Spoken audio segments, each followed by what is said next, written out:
I think poetry is powerful.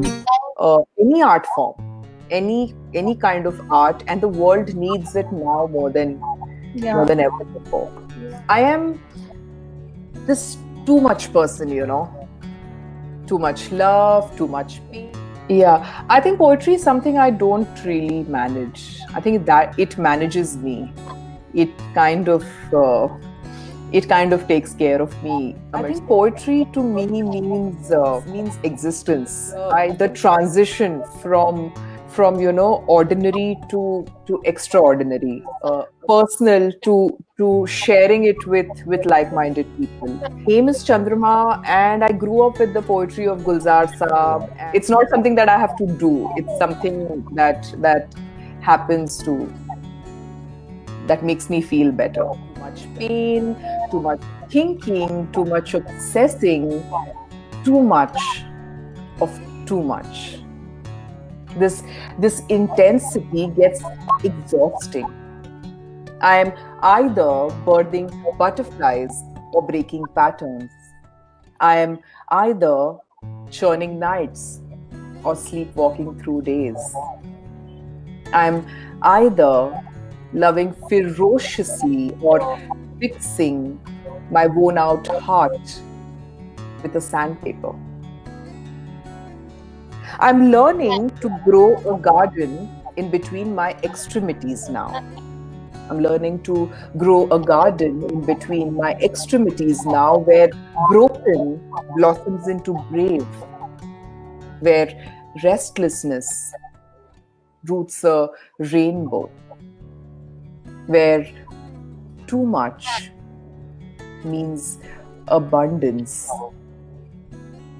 I am this too much person.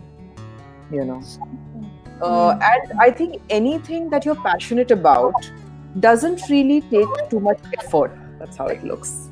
Poetry was, people only read poetry. Nobody really performed. People relate to poetry more when they hear it because there, Hmm. you're seeing expressions, there's voice modulation. My mother is often confused of how much she approves of me. My mother is often confused of how much she approves of me. I am everything she once wanted to be but couldn't, and everything no mother should allow her daughter to be. She's miserably stuck. She's miserably stuck between right and real, force and freedom, society and soul. She looks at me and wonders.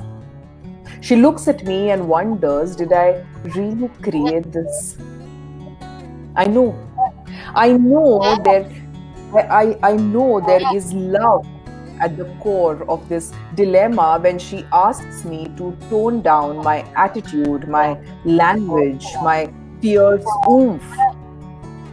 And yet I see only pride beaming in her eyes. That hidden glee bonding two vagabonds. My mother does not give up. This strong woman is relentlessly trying to mold me into perfection, and each time she loses, she quietly celebrates her triumph.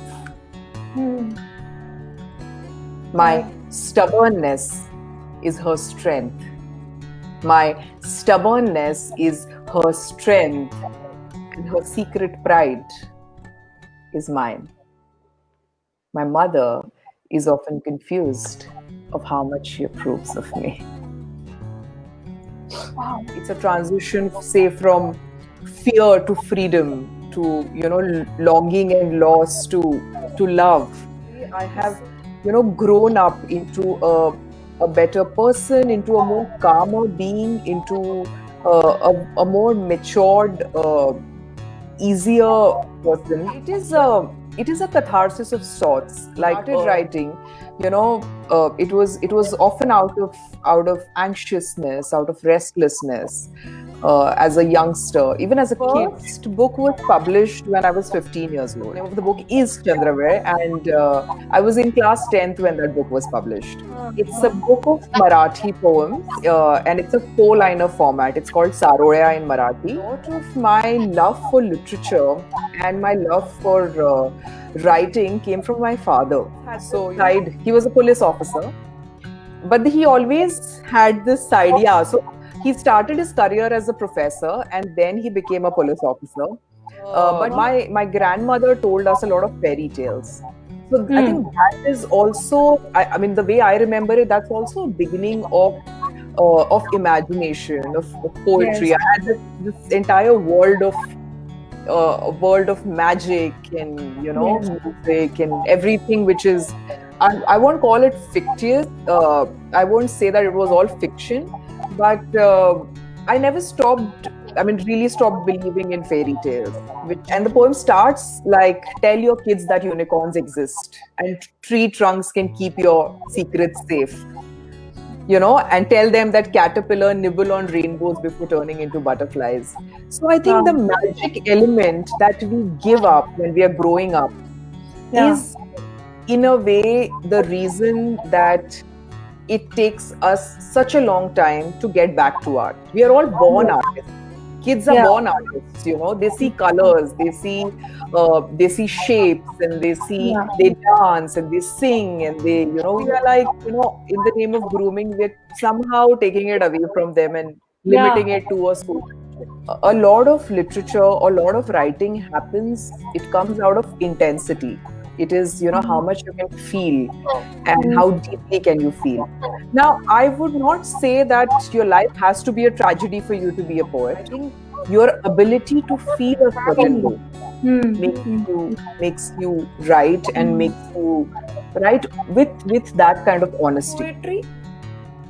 See, I don't categorize poetry into good and bad. See, I understand that the grammar has to be good, the sentences, the technique of a poem has to be good, and you learn as you grow.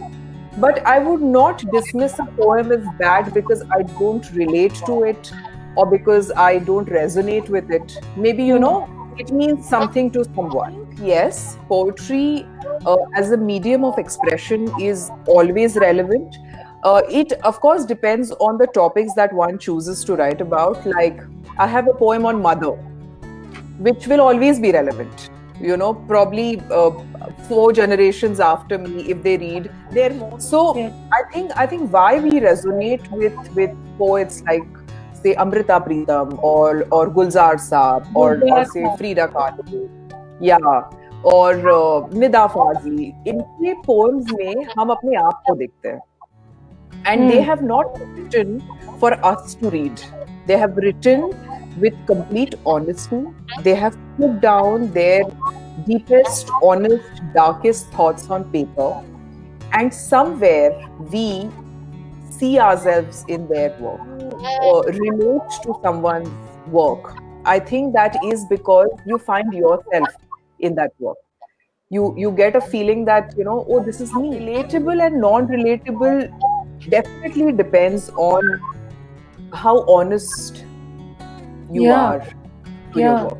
I would like to ask you here, a lot of your poems talk about healing and your journey of self-discovery. The Teaspoon of Stars, a lot of poems in that book is about my own journey. Whatever I have written has been a very, very honest representation of my emotions. And poetry helped me. Putting it down on a piece of paper helped me. When people telling you, I think there is no better acknowledgement than a reader messaging you and saying that I see myself in your work. That I was a big fan of Gulzar Saab. Saadat Hasan Manto was introduced much later. And of course, Amrita Pritam, I read. I love the poems of Pablo Neruda. Of course, Sylvia Plath has its own charm. Kamla Das, Eunice D'Souza, and Maya Angelou. But I think when you feel like writing, you should write. Even if it is for a day, even if it is for an hour, if it is just for a heartbreak. or Hmm. even if it is just because you've fallen in love.